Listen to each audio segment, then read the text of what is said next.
حالانکہ نبی صلی اللہ علیہ وآلہ وسلم نے کبھی بھی یہ نہیں کہا تھا کہ تم نے فرقے بنانے ہیں، بلکہ آپ نے غیبی خبر دی تھی اللہ تعالیٰ کے بتانے پر کہ ایسا ہوگا، تم نے اس کا حصہ نہیں بننا۔ اچھا، مطلب آپ یہ کہنا چاہتے ہیں کہ نبی کریم صلی اللہ علیہ وسلم نے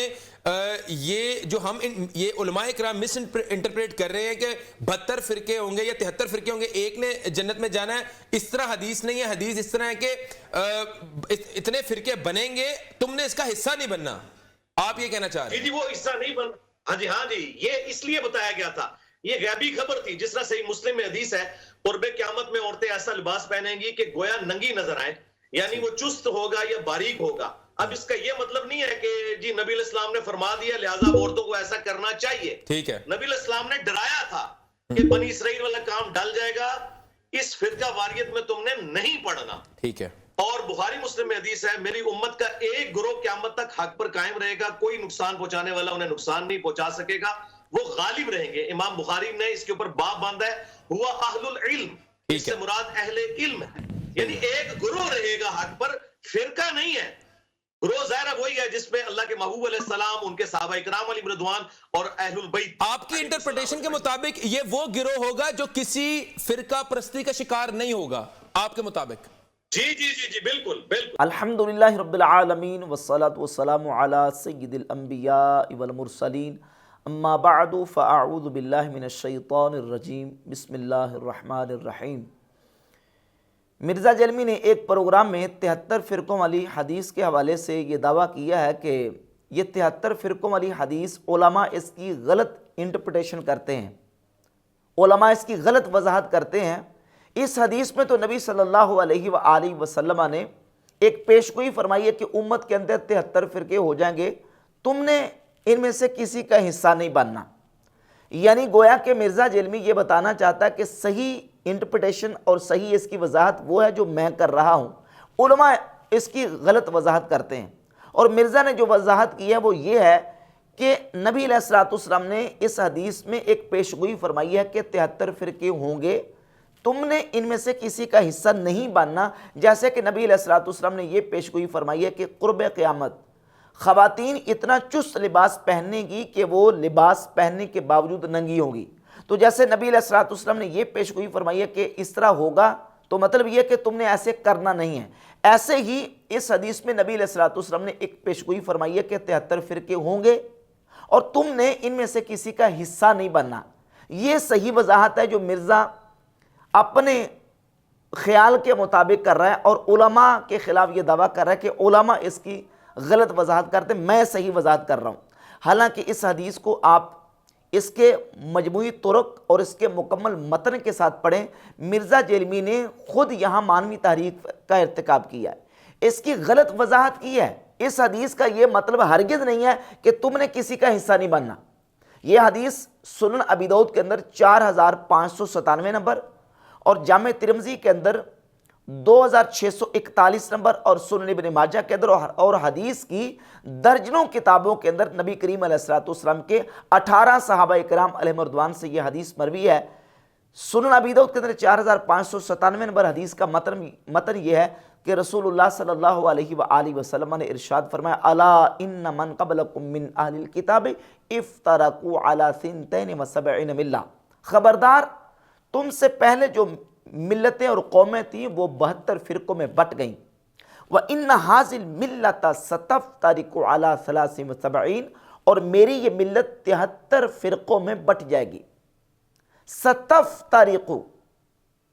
سین اور صوفہ یہ مستقبل قریب کے لیے فعل مضارع کے اوپر استعمال ہوتا ہے۔ ستفترق ان قریب بٹ جائے گی، اور افترق یفترق، افتراق کا معنی ہوتا ہے فرقوں میں بٹ جانا، تقسیم ہو جانا اور الگ الگ ہو جانا۔ میری یہ امت 73 فرقوں میں ان قریب بٹ جائے گی۔ 72 فی النار وواحدۃ فی الجنہ، 72 ان میں سے جہنم میں اور ایک جنت میں جائے گا، اور ایک جو ہوگا جو جنت میں جائے گا وواحدۃ فی الجنہ، یہ واحدۃ فرقۃ کی صفت ہے، یعنی فرقۃ واحدۃ فی الجنہ، ایک فرقہ جنت میں جائے گا، 72 فرقے جہنم میں اور ایک فرقہ جنت میں جائے گا، اور وہ فرقہ جو جنت میں جائے گا وہ کون ہوگا؟ اللہ کے نبی علیہ الصلوۃ والسلام نے فرمایا ہی الجماعت، وہ جماعت ہوگی، یعنی وہ فرقہ جو مسلمانوں کا جو جنت میں جائے گا وہ مسلمانوں کی جماعت ہوگی، بڑی جماعت جو مسلمانوں کا سواد اعظم ہے، مسلمانوں کا عظیم گروہ، عظیم جماعت ہے، وہ فرقہ واحدہ جنت میں جائے گا۔ یہ حدیث کا متن ہے۔ اب اس حدیث کے متن سے اگر مرزا یہ کہنا چاہ رہا ہے کہ ان 73 فرقوں میں سے اللہ کے نبی علیہ الصلوۃ والسلام نے جو پیشگوئی فرمائی ہے کہ 72 جہنم میں اور ایک جنت میں جائے گا، تم نے نہ جہنمیوں کا حصہ بننا ہے اور نہ جنتی کا حصہ بننا ہے، تو اللہ کے نبی علیہ الصلوۃ والسلام کے فرمانے کا یہ ہرگز مطلب نہیں ہے، بلکہ نبی علیہ الصلوۃ والسلام تو یہ فرمانا چاہ رہے ہیں کہ فرقوں میں امت بٹ جائے گی اور مسلمانوں کی جو جماعت ہے، جو بڑا فرقہ ہے، اس سے کٹ کر الگ چھوٹے چھوٹے فرقیاں، فرقے، تنظیمیں، تحریکیں بنے گی، تم نے ان کا حصہ نہیں بننا، جو جنت میں جانے والے فرقہ جو جماعت ہے تم نے ان کے ساتھ رہنا ہے۔ اور اس حدیث کی وضاحت دوسری احادیث سے بھی ہو جاتی ہے، جیسے کہ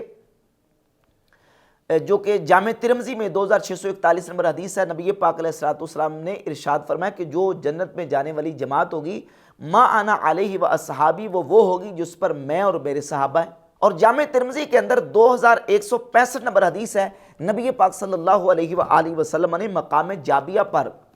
خطبہ دیا تھا۔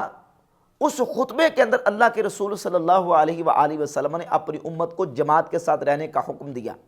سیدنا عمر فاروق رضی اللہ تعالیٰ عنہ مقام جابیہ پر خطبہ دینے کے لیے کھڑے ہوئے اور فرمایا کہ آج میں اس مقام پہ کھڑا ہو کے خطبہ دے رہا ہوں جس مقام پہ اللہ کے نبی صلی اللہ علیہ وآلہ وسلم نے کھڑے ہو کے خطبہ دیا، اور حضور نے خطبہ یہ دیا تھا، اللہ کے نبی علیہ الصلوۃ والسلام نے فرمایا اوصیکم باصحابی، میں تمہیں اپنے صحابہ کے بارے میں وصیت کرتا ہوں، پھر وہ جو ان کے ساتھ ملے ہوئے ہیں، پھر وہ جو ان کے ساتھ ملے ہوئے، لمبا طویل خطبہ ہے، اور اس میں نبی پاک علیہ الصلوۃ والسلام نے امت کے اوپر لازم کر دیا علیکم بالجماعت و ایاکم الفرقہ، تم نے جماعت کے ساتھ رہنا ہے اور تم نے فرقوں سے بچ کے رہنا ہے، جماعت کا ساتھ دینا اور فرقوں سے بچ کے رہنا ہے۔ اللہ کے رسول صلی اللہ علیہ وآلہ وسلم کی یہ حدیث بتاتی ہے کہ فرقوں کے مقابلے میں جماعت کا ذکر کیا گیا، جماعت کا دامن تھامنے کا حکم دیا گیا، جماعت کو لازم پکڑنے کا حکم دیا گیا، اور جماعت ہی ہے جو جنت میں جانے والی ہے، یعنی وہ مسلمانوں کا عظیم گروہ اور عظیم فرقہ جو جماعت کی شکل میں ہوگا وہ جنت میں جائے گا، اور جو جماعت سے کٹ کے الگ ہونے والے فرقے ہیں وہ جہنم میں جائیں گے۔ اب ان احادیث سے یہ بات بالکل واضح ہوتی ہے کہ اللہ کے نبی علیہ الصلوۃ والسلام کا جو منشا وہ یہ ہے کہ تم نے ان 73 میں سے ایک کا حصہ بننا ہے، اور وہ ایک فرقہ واحدہ وہ مسلمانوں کی جماعت ہوگی، یعنی تم نے مسلمانوں کی جماعت کا حصہ بننا ہے جس پر صحابہ اکرام علیہ مردوان ہے، اور صحابہ کے دامن کو تھامنے کا نبی علیہ الصلوۃ والسلام نے حکم دے دیا۔ جامع ترمذی میں 2165 نمبر حدیث میں حضور نے واضح کر دیا اور فرمایا اوصیکم باصحابی، کہ میں تمہیں اپنے صحابہ کی وصیت فرماتا ہوں۔ اور جامع ترمذی میں 2641 نمبر حدیث ہے، اس میں فرمایا ما انا علیہ واصحابی، وہ ہوگی جو میرے اور میرے صحابہ کے طریقے اور عقیدے پر، یعنی جس پر میں ہوں اور میرے صحابہ ہیں، وہ جنت میں جانے والی جماعت ہوگی۔ تو ان حدیث سے یہ بات بالکل واضح ہوتی ہے کہ مسلمانوں کی جماعت کا دامن تھامنے کا اللہ کے نبی علیہ الصلوۃ والسلام نے حکم دیا۔ اب سورہ آل عمران کی آیت نمبر 103 میں جو اللہ رب العزت نے فرمایا وَاعْتَصِمُوا بِحَبْلِ اللَّهِ جَمِيعًا وَلَا تَفَرَّقُوا، اس آیت پر غور کیجئے کہ اللہ کی رسی کو مضبوطی سے تھام لو اور فرقوں میں مت بٹ جاؤ، وَلَا تَفَرَّقُوا، منع یہ کیا گیا تم نے فرقوں میں نہیں بٹنا، تو کرنا کیا، حکم کس کا ہے؟ حکم یہ وَاعْتَصِمُوا بِحَبْلِ اللَّهِ، تم نے اللہ کی رسی کو مضبوطی سے تھامنا ہے۔ اللہ کی رسی کیا ہے؟ اس آیت کی تفسیر میں سیدنا عبداللہ ابن مسعود رضی اللہ تعالی عنہ ارشاد فرماتے ہیں، امام طبری تفسیر الطبری میں اس آیت کے تفسیر میں لے کے ہے، فرماتے ہیں حبل اللہ سے مراد جماعت ہے۔ عبداللہ ابن مسعود رضی اللہ تعالیٰ عنہ قرآن مجید کی اس آیت کی تفسیر کر رہے ہیں، اور تفسیر الصحابی عندہما مسند، امام حاکم المستدرک میں لے کے ہے کہ بخاری مسلم کے نزدیک صحابی کا قرآن کی تفسیر کرنا وہ رسول اللہ صلی اللہ علیہ وآلہ وسلم کا تفسیر کرنا سمجھا جائے گا۔ تفسیر الصحابی عندہما مسند، یعنی صحابی کا تفسیر کرنا امام بخاری اور امام مسلم کے نزدیک وہ رسول اللہ صلی اللہ علیہ وآلہ وسلم کا تفسیر کرنا ہے، یہ امام حاکم بیان کر رہے ہیں۔ اس سے واضح ہوا کہ عبداللہ بن مسعود رضی اللہ تعالیٰ جو فرما رہے ہیں کہ یہاں حبل اللہ سے مراد جماعت ہے، تو مسلمانوں کو جماعت کا دامن تھامنے کا حکم دیا گیا، اور تفرقہ سے بچنے کا اللہ رب العزت نے حکم دیا کہ منع کیا کہ تم نے تفرقہ میں نہیں پڑھنا، بلکہ کیا کرنا ہے، حبل اللہ کو مضبوطی سے تھام لینا ہے، اور وہ حبل اللہ کیا ہے؟ مسلمانوں کی جماعت۔ صحیح مسلم کی حدیث نمبر 2408 میں حبل اللہ قرآن کو کہا گیا۔ اب اگر کوئی یہ کہے کہ قرآن مراد ہے حبل اللہ سے اور قرآن ہی کا دامن تھامنے کا حکم ہے، قرآن کو لازم پکڑنے کا حکم ہے، تو اس سلسلہ میں 2-4 احادیث میں پیش کر کے اس بات کو واضح کروں گا کہ دیکھیے قرآن کو صرف اگر کوئی تھامنے کا دعویٰ کرتا ہے لیکن قرآن کی مراد اور قرآن کا فہم وہ نہیں لیتا جو جماعت نے لیا ہے، تو اس کا قرآن کو پڑھنا اور قرآن کو تھامنے کا دعویٰ جو ہے وہ قبول نہیں ہوگا، اس لیے کہ رسول اللہ صلی اللہ علیہ وآلہ وسلم نے اس بات کی پہلے سے خبر دی ہے کہ امت کے اندر ایسے فرقے بھی پیدا ہوں گے، جیسے کہ صحیح بخاری کے اندر 6930 31 32 33 34 اور صحیح مسلم کے اندر 2449 سے لے کر 2470 تک تقریباً 20 سے زیادہ احادیث ہیں۔ نبی پاک علیہ الصلوۃ والسلام نے خوارج کی علامات اور نشانیاں بیان کی ہیں کہ خوارج یقرؤون القرآن، وہ قرآن پڑھیں گے، لا یجاوز حناجرہم، لیکن قرآن ان کے حلق سے نیچے نہیں جائے گا۔ صحیح مسلم ہے یتلون کتاب اللہ رتبا لینا، وہ قرآن کو بڑا زبانیں موڑ موڑ کے پڑھیں گے لیکن قرآن ان کے حلق سے نیچے نہیں جائے گا۔ خوارج کی یہ علامت اور نشانی کہ وہ قرآن پڑھیں گے، وہ احادیث پڑھیں گے لیکن قرآن ان کے حلق سے نیچے نہیں جائے گا۔ ان کا قصور کیا ہوگا؟ قصور یہ ہوگا کہ قرآن کا جو مطلب اور مفہوم جماعت نے لیا ہے، صحابہ نے لیا ہے، اس کو چھوڑ کے وہ اپنا مفہوم اور اپنی منشا اور مراد جو ہے اس سے لینا چاہیں گے، اور ان کا قرآن کو تھامنے کا دعویٰ ہرگز مقبول نہیں ہوگا۔ تو قرآن کو تھامنے کا معنی بھی یہ ہے کہ جو مسلمانوں کی جماعت جس عقیدے پر ہے، جو معنی اور مفہوم قرآن کا مسلمانوں کی جماعت نے لیا ہے وہی معتبر ہوگا۔ تو نتیجہ آ کے یہی نکلے گا کہ حبل اللہ سے مراد جماعت ہے، اور جماعت سے کٹ کر جو الگ ہونے والے فرقے ہیں ان سے بچنے کا حکم دیا گیا ہے، اور جماعت کو مسلمانوں کا جو بڑا گروہ اور بڑا فرقہ ہے اس کو تھامنے کا حکم دیا گیا۔ اب مرزا جلمی کہتا ہے حدیث کے اندر جو ہے وہ گروہ کا ذکر ہے، حدیث کے اندر فرقہ کا ذکر نہیں ہے، حالانکہ گروہ تو عربی کا لفظ ہی نہیں ہے۔ عربی کا جو لفظ ہے وہ فرقہ ہے یا جماعت ہے یا طائفہ ہے، گروہ عربی کا لفظ نہیں ہے۔ یہ تم گروہ جو ہے یہ کس کا ترجمہ کر رہے ہو؟ یہ فرقے کا ترجمہ ہے۔ کہتا حدیث میں گروہ ہے، فرقہ نہیں ہے۔ اور اگر مرزا کہے کہ فرقے کا لفظ نہیں، تو فرقے کا لفظ بھی حدیث کے اندر موجود ہے، جس طرح کہ المستدرک الصحیحین میں امام حاکم اور المعجم الکبیر للطبرانی میں امام طبرانی یہ حدیث لے کے آئے ہیں۔ مستدرک الصحیحین میں 452 نمبر اور طبرانی کبیر میں 13481 نمبر حدیث ہے۔ نبی پاک صلی اللہ علیہ وآلہ وسلم نے جب یہی حدیث بیان کی تو اس حدیث کے اندر آخری الفاظ یہ کہ الا فرقۃ واحدہ، ایک فرقہ جنت میں جائے گا اور وہ فرقہ اسلام ہوگا، مسلمانوں کی جماعت ہوگی۔ اس میں نبی پاک صلی اللہ علیہ وآلہ وسلم نے مسلمانوں کے اس جماعت کو فرقہ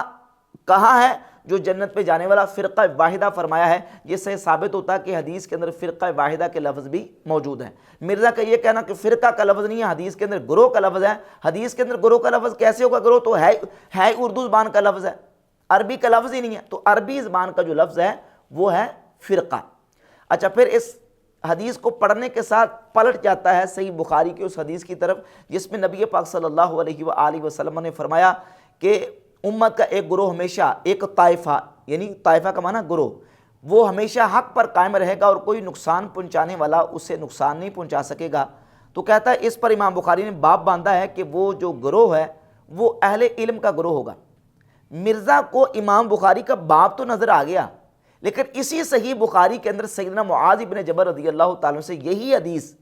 جب مالک بن یخامر تابعی بیان کرتے ہیں تو مالک بن یخامر تابعی کہتے ہیں کہ حضرت معاذ بن جبل رضی اللہ تعالیٰ عنہ فرماتے تھے کہ اس گروہ سے مراد اہل شام کا گروہ ہے۔ یعنی یہ جو مسلمانوں کے گروہ کا ذکر نبی کریم علیہ الصلوۃ والسلام نے کیا ہے کہ ایک گروہ ہمیشہ حق پر قائم رہے گا اور کوئی نقصان پہنچانے والا اسے نقصان نہیں پہنچا سکے گا، حضرت معاذ بن جبل رضی اللہ تعالیٰ فرماتے ہیں کہ وہ گروہ شام میں ہوگا، یعنی اہل شام کا گروہ۔ تو مرزا جرمی صحابی کی تفسیر اور صحابی کی وضاحت تو نہیں مان رہا اور امام بخاری کے باب کا سہارا لے رہا ہے، اور ایک حدیث کو چھوڑ کے جو 73 فرقوں والی ہے فوراً یہ طائفہ منصورہ والی حدیث کی طرف چلا جاتا ہے اور حدیث کی غلط وضاحت کرتا ہے۔